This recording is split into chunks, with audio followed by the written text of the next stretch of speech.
Here.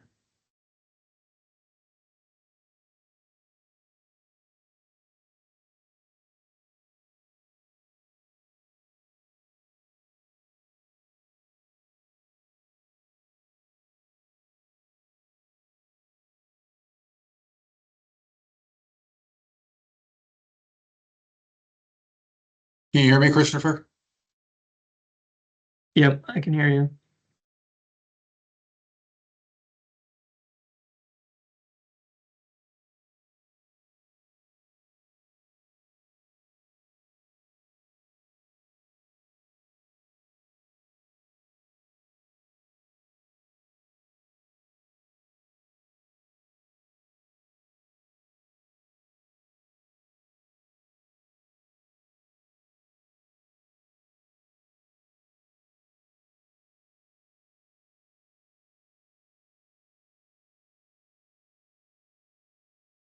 Save.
Sean, Hey, switch the power over. okay, He needs the key to the charger out there. really? Pass that. Maybe Rick G. We might, oh, I might have the key on my key ring. We could double check. Let me just make sure we load in here. Hey, welcome back.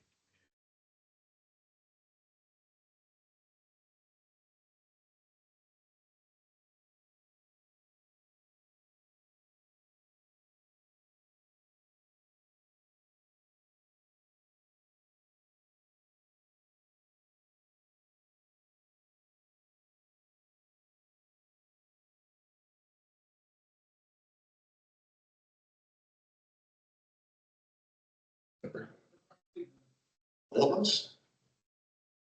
Your job. You went black yesterday.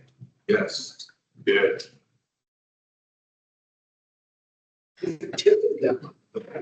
Black home.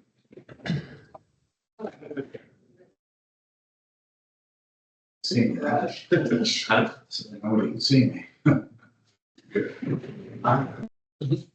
Say hello, Paul. Hi. Understood.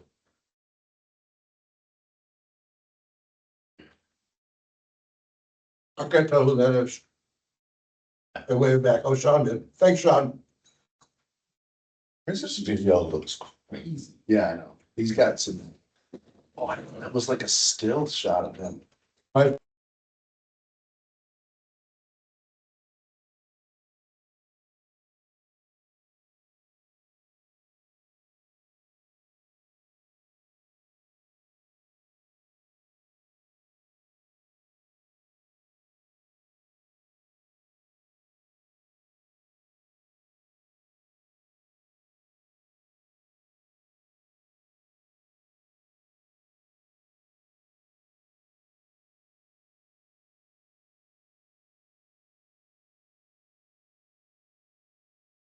Hello?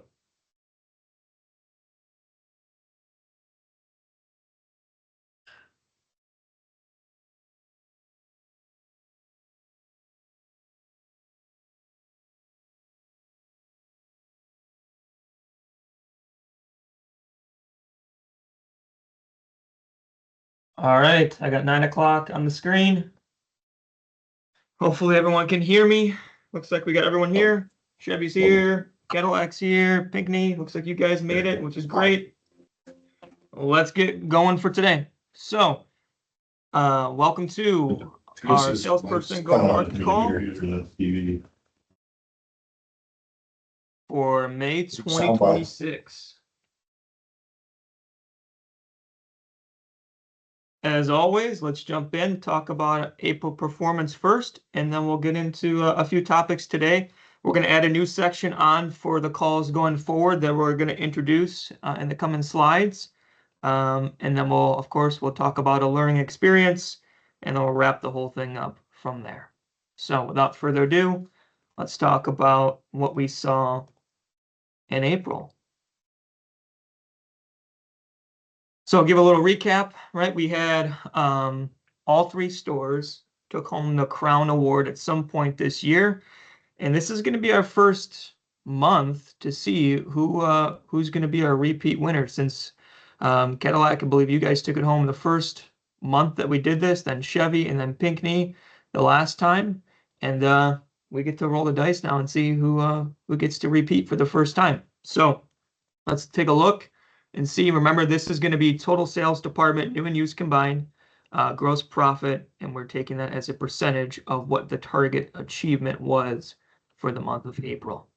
So looks like Cadillac, you guys got to 133%. So I gave you guys the green mark on that for being over the 100% threshold. So kudos to you guys. Nice job. Way to go.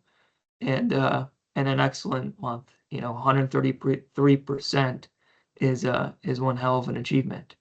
Let's take a look at Chevy and take a look at Pinckney. Chevy, no green mark, but you guys still were killing it over there at 118%. So way to go for you guys at the 118% mark. Excellent job. And then rounding out the top three, Pinckney coming in at 61%. So Cadillac, you're going to be our first repeat winner of 2026, taking home that crown achievement. But Chevy put up one hell of a fight. You guys came in above that 100% threshold as well. So way to go. Nice job. And a full team effort and way to see you guys come back and take the crown. If we take a look at our April top performers, first place, we got Vince. Second place, Ryan Zettel. And third place, Cameron. So 2 Chevys, 1 Cadillac. Take a look at your overall performance metrics for the month. Vinny killed it with 26.5 units. Excellent job. Way to go. Ryan coming in with 24 units and Cameron at 23.5. So I believe for March's or April's call, excuse me, with March's numbers, we had 5 winners. Here we had a pretty clear-cut top 3. So excellent job to the 3 of you. Way to go. And then a few other highlights here, and we'll get fancy here with my technology. Throw a little pen marker at you guys. We've got Cameron leading the board so far calendar year to date with 88 units sold. Vince, though, you're not too far behind, half a unit there. So these two are neck and neck right now, leading when it comes to units sold. You can see that Cam, you're at 61%. Vinny, you're at 60%, just below the 61% to get to the senior level on units. And then for executive, you can see where both of you are tracking to get there. So for this call for May, remember this is looking at April's numbers. So taking into account the first 4 months of the year, you can see that, May is a mover month, right? We're coming up on the almost halfway point. And so if you're really looking to make a name for yourself and put yourself in the shining lights, now is the time to do that and really raise the bar and put that together. When we take a look at gross percentage, who's there? Ryan, you're leading the pack when it comes to senior and executive level off of gross profit. So nice job to you being in the top 3 as well as leading the board when it comes to gross profit. As we talk about May and talk about our performance metrics that we're going to look at, game plan wise, it's pretty simple, pretty easy this month for May. Not too complicated here. We want to earn our unfair share. And we've been talking about being a professional. We talked about doing the right things. This month is an opportunity to move up the leaderboard. Like I said, we're coming up on that almost halfway point of the year. We can take a second to kind of assess where we've been and what we're headed towards. And if you kind of look at that sheet and see yourself towards the bottom of the leaderboard list, well, hey, now's the time to make your move. Let's move up the board and let's make it happen. The other thing about earning our unfair share is that if you look at the industry right now, it's really poised for competition. Customer loyalty brand-wise is down, right? Customers are cross-shopping more than they ever have. We know that inventory has got some constraints across the board. This isn't just a Chevy thing or a Cadillac thing or a Chrysler, Dodge, Jeep, and Ram thing. I read something, I believe it was yesterday, the day before, that Ford is having some inventory issues with their F-150. One of their plants last fall caught on fire, and so they're dealing with issues with that plant trying to get back up and running, and so they're dealing with a similar thing. And what that means for us is that we get an opportunity to seize the moment and go and capture our unfair share of business that's out there. In my little depiction here, right? We got a customer, hey, I'm looking for a new car. Let's jump for it. Let's go for it and make it happen. So pretty easy, pretty simple game plan for the month of May. Let's earn our unfair share. As always, let's talk a little bit about customer success. I'd like to hear from you guys. So let's pull our wheel of names here and let's see who's going to talk for the month of May.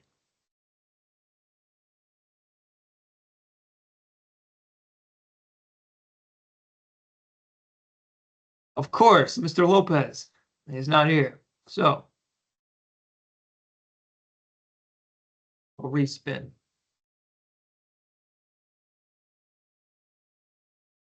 Oh, and a name that we got to take off the list. Let's go. 3rd time's the charm.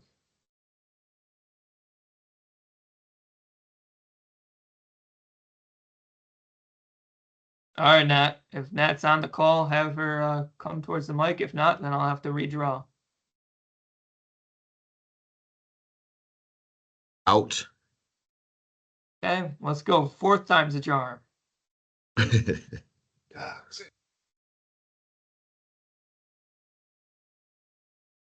Zach, you're up. So if you could share with us a success story from last month, something that happened with a customer that was memorable or something that you thought about. Is he not here? He's here. I'm here. All right, let's do it. Good morning, everyone. So success story, had a customer from Wisconsin that was interested in a 2018 Jeep Grand Cherokee.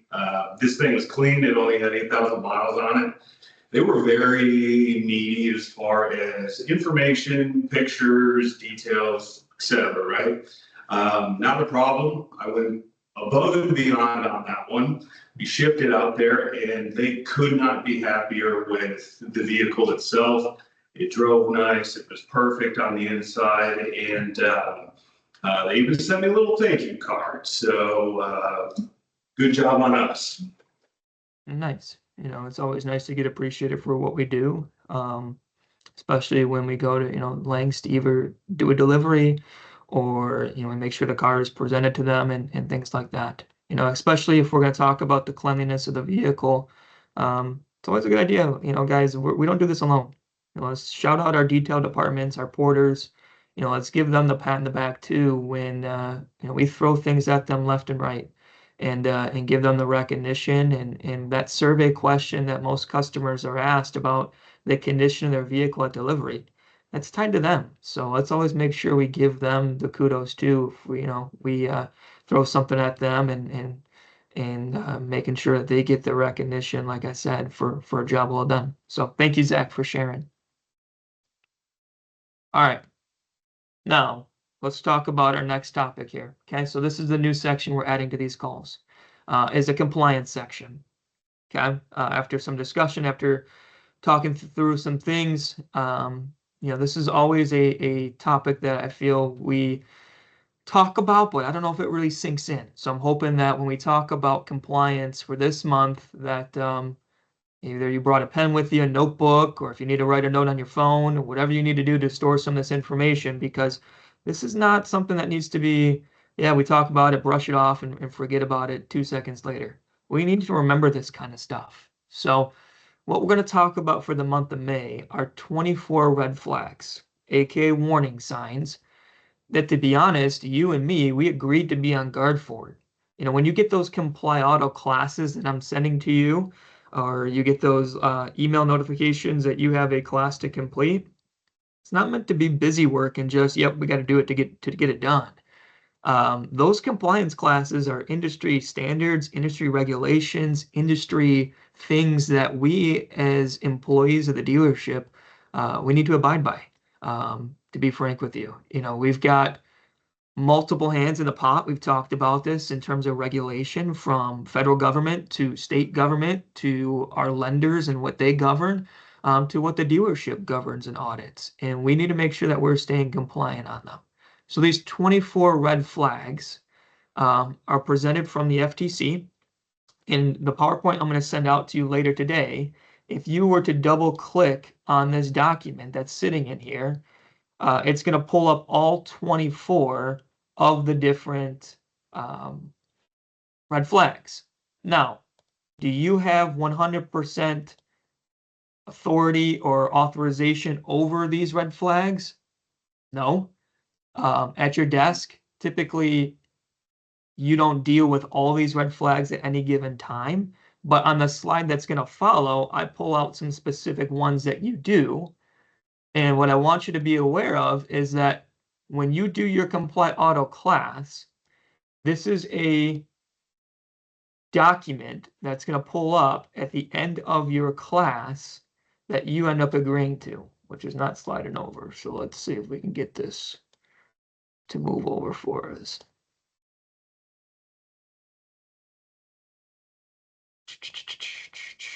All right, let's go right here. And let's take this.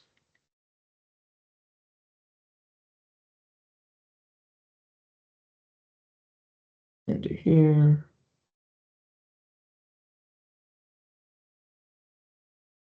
Let's pull this.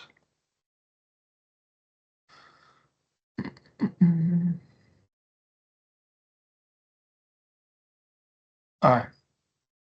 Technical difficulties. Our document isn't sliding over. So let's talk about the ones that you do have control over on the PowerPoint. At some point, what I want you to do is double click on this document at your desk, at your computer. And at the end of the red flags class that all of you have completed, I know because I looked at the Comply Auto this morning, you have said that you're going to be on the lookout for these red flags. Okay, so red flag rule number 6 talks about documents provided for identification appear to have been altered or forged. What that's talking about is things like driver's licenses, insurance. When you're collecting these items from the customer, don't just collect them and just start filing them away. Take a look at them, right? Making sure that everything lines up and looks proper. We've got multiple lines of defense in the dealership, from your desk to the sales manager, to the business manager, to the office staff. The more eyeballs that look at things, the more opportunity we have to catch things. And so it's important that if it's starting with you, you obviously have the relationship with the customer. You're the first line of defense. We need to be the ones to start looking out for some of these things. Red flag rule number 7, the photograph or physical description on the identification is not consistent with the appearance of the applicant or customer presenting the identification. Right? So if you get a driver's license for somebody else, or the picture doesn't match, or the name doesn't match, and it's something way off, again, it's a red flag. It's a warning sign. It's something that your antenna should be going up to say, hey, something's not right here, or is this something I need to question? And if so, we've got over 100 years of experience collectively between all of us, probably closer to 200, right? And all of us have seen different things at different points. And we need to bounce that off of one another. Let's go see a sales manager. Let's see a business manager potentially. And let's get someone else to look at it if we're questioning it, and see if we need to question it further, or if we have a green light to move forward. Red flag rule number 8, information on the customer's government issued identification is not consistent with other identifying documents, like a credit app, proof of income, proof of residence, or any other identifying documents. The documents got to match, right? And so if you're seeing that they're not, again, it's something we need to question. Red flag rule number 9, customer's down payment check looks altered, forged, or is written on someone else's account. Okay, again, do you need to be the detective and be able to solve the crime here and say, oh, I got fraud in front of me? No, but you're looking at it, you're seeing it. If you see something looks off, say something. Notify your team members, your management staff about it. Red flag number 10, customer's driver's license or other form of identification is hole punched, expired, or presented in a non-hard copy format. Okay, again, something to be questioning. Red flag rule number 13, personal identification information provided is of a type commonly associated with fraudulent activity, is indicated in alerts or warnings received by the dealership from a credit reporting agency. For example, the address on the application is fictitious, a mail drop or a prison, or 2, the phone number is invalid or is associated with a paper or answering service, right? So, hey, let's look at this information that we're getting. Maybe do a quick Google search or something like that. We can do a lot with that in today's world and find out what's this address go to, and what am I dealing with here. Red flag rule number 15, the customer fails to provide all required personal identifying information on an application, is uncooperative in providing personal identifiable information, and does not want his or her credit pulled, or refuses to answer out of wallet questions. Okay, out of wallet questions aren't simply, multiple choice, which one of these addresses have you been associated with? It's asking them, what is your address, right? And us not serving up, is your address 1234 Mulberry Lane? It's getting them to be able to answer some of these hard-hitting questions. So again, we know not all customers are going to give a credit app up front for various reasons. Doesn't have to be fraud as one of them necessarily, but it can be. And so it's something that we need to be on the lookout for. Red flag rule number 17. If we have a co-buyer or a co-leasee is included in the vehicle credit sale or lease, but is not present at the dealership to sign the contract or lease. Okay, we know that happens quite often, but we need to make sure, if we're dealing with a co-applicant or a co-leasee or a co-buyer, all three of those are a little bit different thing. We need to be dealing with that person to receive their information. We don't need to be going through the buyer to be able to get through them the co-buyer's driver's license information. We need to be dealing with that other person involved. Again, this isn't my rule. This is part of the FTC. This is part of the regulations that we abide by. Red flag rule number 18. Customer provides local residence and work address, but presents an out-of-state driver's license or other government-issued ID. So it's kind of tied back to, rule number 7 or rule number 8, where the documents are not lining up, and they're giving us different names, different addresses, and stuff like that. Red flag rule number 19, a customer seeks to execute a vehicle credit sale or lease and take delivery of the vehicle off-site at a location other than the dealership's facility. Now, again, we know that we do off-sites, but it's especially important during the off-site deliveries that we really cross our T's and dot our I's, right? And making sure that, hey, if we're going to meet up this location, let's look up the address. Let's make sure that, we know kind of where we're headed, why we're meeting there, and be able to pinpoint some of these things down. Red flag rule number 20, customer claims to be a referral from a prior customer or dealership employee in order to avoid explaining suspicious activity and identifying red flags or providing identifying information. Right? They're going to get you, hey, my buddy is so-and-so. We have a mutual friend. Oh, because of that mutual person that we both know and respect and trust, then you're all right by me. Right? And we got to be careful of that. Red flag rule number 21, customer asks that the contract, lease, or title paperwork reflect an address other than the addresses shown on identification documents or the consumer report. Again, it's a red flag, it's a warning sign. We need to let management know about that situation. Red flag rule number 22, customer's impatient, seems to be in a hurry, pressures dealership personnel to rush through the sale or lease process, or seems unusually disinterested in the price and financing of the vehicle. In my opinion, that's the biggest red flag of them all, right? You get someone that is just more concerned about the speed of the transaction and not about the price, not about the car at all, just want to get it done, get it done, get it done. They may be trying to pull something over on us. And so we need to slow it down, not get off process, not let them get us off process, and be able to have eyes wide open. And again, notify someone, hey, you know what, Sean, this guy seems like he's really in a hurry. I'm making sure I'm gathering all the right stuff, but I want to notify you, let me know what you think about this situation. So the reason that these are, again, out of order in a sense is because technically there's 24 of these red flags to be on the lookout for, is what the FTC has us watching out. But the other ones pertain to more of the business manager and management. So it's why I presented the document in the PowerPoint the way that I did. So you can double click on it and you can pull it up. It wasn't working on the PowerPoint because I have two screens and it was showing up on the other screen and I couldn't drag it for some reason. But it's also annually when you do that class on the red flags rule that you all have to do, as do I, that document is provided at the end of that course. And by you clicking on submit or finish course, you are agreeing to abide by these red flags. So it isn't an option and you're expected to be compliant with this stuff. So red flags are telling you to stop, get others involved, or take additional steps and proceed with caution. So that is our compliance section for this month. If you got questions about it at the end, we'll do a Q&A if need be, and you can ask them then.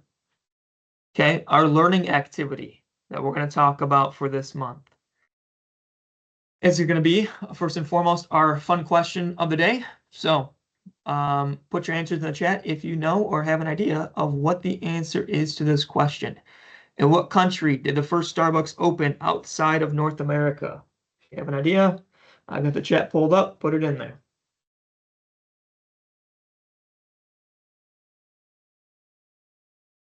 I got Mexico from Pinckney, Japan from Cadillac.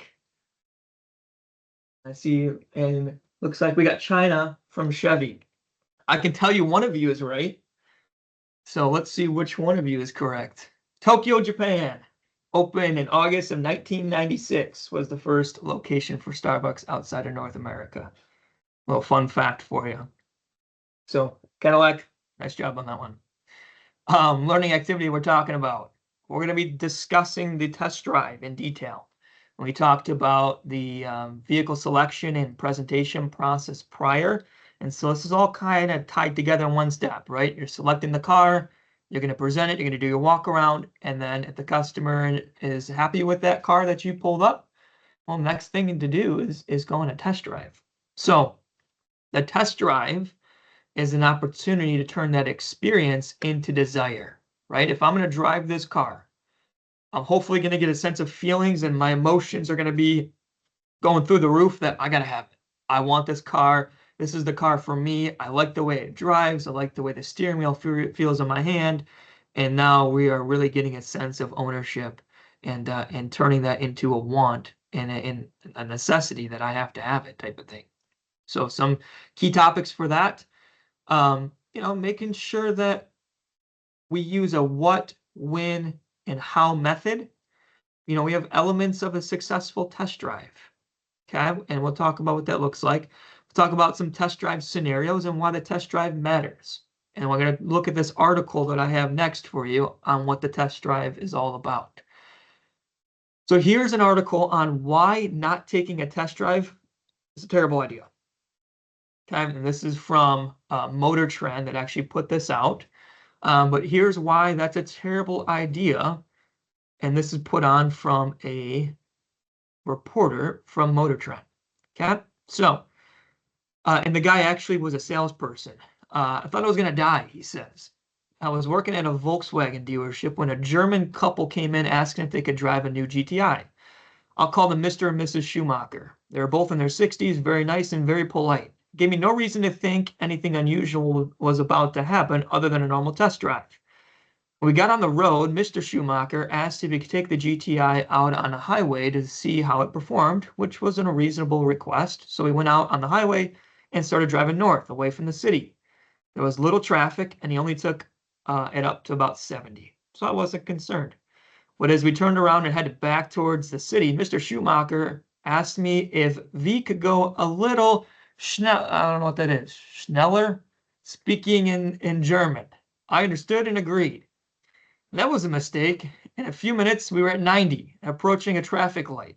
I told him to slow down. He started laughing like a madman. His wife, sitting in the back seat, implored him to slow down. The light turned red. I said, "Red light." He ignored me and kept going. "Stop," I yelled, then halt. He blew through the light at about 100 miles per hour. I don't know how we avoided hitting the cross traffic. At this point, I ordered him to pull off the road. His test drive was over. His wife apologized profusely, saying he was a diabetic, and this is what happens when his blood sugar was low. I was furious. She hadn't told me about that before the test drive. I got in the driver's seat and drove the car back to the dealership. Needless to say, I didn't sell a GTI that day, but I lived. Maybe it's the new car smell. Most test drives aren't that dramatic. But one thing you learn very quickly in car sales is when people get behind the wheel of a new car, they kind of lose their minds. The ether, or whatever it is, in that new car smell gets them, and they forget all kinds of basic things, like how to adjust a rearview mirror, which pedal is the brake pedal, and which is the gas, and which side of the road to drive on. You think I'm kidding, but I'm not. Some people even forget which way is left and which is right.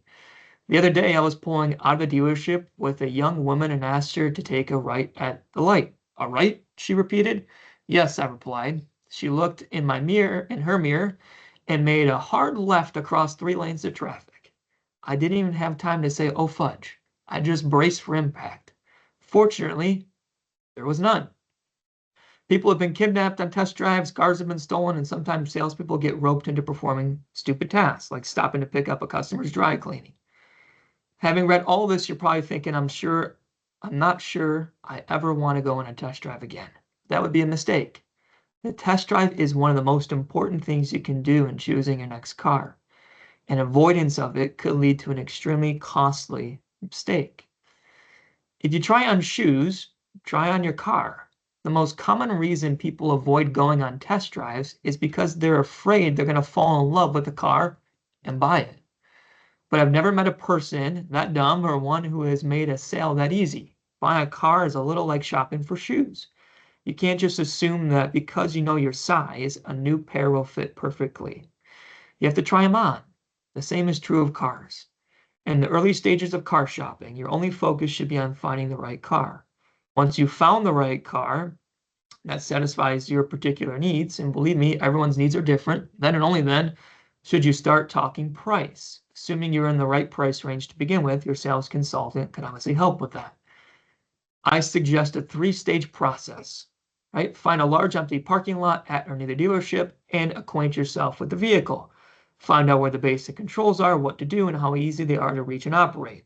How well does that touchscreen work? Does it take a degree in mechanical engineering to figure it out? Next, check your visibility in all directions. Look for blind spots. Don't do any of this while driving. It can be dangerous. And then, of course, if possible, drive through a quiet residential area or any area without a lot of traffic and get used to the car. Try some hard braking, at first making sure no one's behind you, and finally taking it out on the highway and see how it handles at speed. Does the car feel planted and secure? Does it respond quickly? How easily does it merge, with traffic, and so on? A lot of people are afraid to go on the highway with a new vehicle because it isn't theirs and they don't want to take any chance of having an accident. But now's the time to find out how well a car performs on the highway, not after you're stuck in a 5-year contract. And above all, take your time. Some problems don't present themselves until you spent some time in the vehicle. The seat that felt so comfy when you first got in it may start to feel a little like a torture rack after an hour or so. If necessary, see if the dealership will let you take the car, which obviously we're not going to do the overnights, but we want the customer to be comfortable in the car is the gist of the article. And that's what I'm getting at here is that, look, the article talks about it, right? And obviously it's geared towards the customer, but as salespeople, we can take out things where, hey, we want the customer to be comfortable in the vehicle.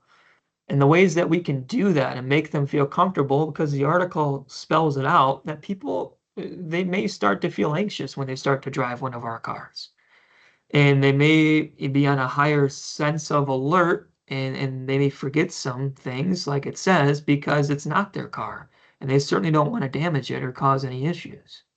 So we want to stay calm with the test drive, and we want to use a method like this when we talk about adaptive cruise control. Let's say talk about what the feature is. For example, adaptive cruise control, well, the vehicle will maintain its current speed and distance to the car in front of you without any driver input. All right, that's what it does. When is that going to happen? You're going to feel the vehicle take control when the car icon is green on the driver's instrument cluster, giving a clear direction. You're going to try and have the customer do adaptive cruise control, and they're having to spend a lot of mental capacity and thought on how the heck am I get this thing to work? And we know that if you don't set it up properly, you're either going to speed up, slow down, cause an accident potentially, and now we're dealing with high rates of speed. That could be a serious problem. So clear direction, and then how it's going to feel. It's going to feel as though the car has eyes and it's able to pick up on the gap between it and the car in front of you. On the test drive, we have to make sure to, of course, be compliant with that. We got to have the documents needed for a successful test drive. So here's your reminder that for us at Genesis, we want a valid driver's license. Again, we just talked about some red flags. Review that driver's license, scan it into OpLogic, making sure we pass, repeat offender, OFAC checks, all that good stuff. And then we want an active auto insurance policy, and we want proof of that. Right? We want to know that this customer has auto insurance. So if you're not doing that now, or you got off topic of that or out of habit, we need to get back to doing that and collecting an active auto insurance policy and making a copy of that with our driver's license. Of course, we need to have a dealer plate on that vehicle and a signed test drive form. Okay, customers are not leaving without signing that test drive form. On that test drive form is a whole bunch of bullet points that spells out what the rules are of our test drive and guidelines and all that stuff. So if you need a refresher, take that form, print it out of OpLogic if you need to, and give yourself a refresher on what those bullet points say, because there is some important stuff, obviously, that's on that document. The whole point behind the test drive is to be able to give the customer a chance to view the car in different scenarios, right? Some of you don't go on test drives, some of you do. You know, the preference for us is that we go with customers on that test drive for several reasons. One, we can obviously show the customer the car. If we drive the car first and then we find a spot along the test drive to stop and change places, we let the customer get familiar with the car first before they ever stop or step into the driver's seat, especially in a car that maybe they're not familiar with. Comes to mind on those is like the EVs. You know, EVs are a different way of driving. The customer's never had an EV, never used one pedal driving. They may not know how that system operates, and so you can have an opportunity to show them before they ever drive it. You know, I kind of just talked about bullet point number 2 there. So bullet point number 3, we allow the customer to take the driver's seat and we make sure they're comfortable, have everything adjusted to their liking, and then that way they don't have to make changes along the road. You got number 4 here. On the passenger side, we can direct the customer on the route and what to expect. We can give specific directions on how to get back to the store and give the customer plenty of notice when maneuvers, turns, or stoplights are coming up. It's going to allow the customer to concentrate on the experience of the vehicle. The other thing that we can do with the test drive is that we can, on the way back, take a stop in the service lane. Talk the customer through, hey, when you come in for your routine maintenance visit, don't say service needs, right? Because then they're going to go, what do you mean? This car is going to break. I'm going to need service, right? But your routine maintenance, this is where you're going to drive through. This is who you're going to interact with. This is Erica. This is Will. These are my advisors. You are presenting this car to the customer and all the different ownership things that come with it and what they're getting when buying that vehicle. So the test drive is a great opportunity to do that. Why it matters, right? I've hinted at it, but I've kind of saved the gusto for the end. If the customer isn't comfortable driving your vehicle, you're going to have a hard time closing that sale. So we want the customer to be comfortable with that car. We want them to be able to take ownership, to get comfortable, to have their emotions involved, to have the good feelings, get that new car smell going, and give us a better opportunity to close up that sale. So with that, here's my closing comments for this month. You know, we talked about earning our unfair share. We have an opportunity. Let's go out after it and seize it. We talked about those red flags in the policy. Again, you need a refresher. Give yourself 10-15 minutes today. Read through that policy, understand it, and know what being a salesperson with Genesis means. You know, a successful test drive happens when the customer is comfortable. And the last thing here is that May is a great opportunity. You know, it's a great opportunity to make a move up that leaderboard. You know, we got some people that are hanging near the top, which is great, and you've been there all year long. Some of these other people that maybe you haven't made it up there yet, now is an opportunity to make that happen and do that. So I'll leave it with any questions. If anybody has anything, take yourself off of mute and please ask. Okay, I don't see anybody moving. So with that, you know, thank you all for doing that. I didn't add my inspirational quote for this month. I figured that earning our unfair share was enough. So let's go to it and make it happen. Have a great day, everybody. Thank you for joining. Thanks, Chris. It was for Carl when he gets. Thanks, Chris.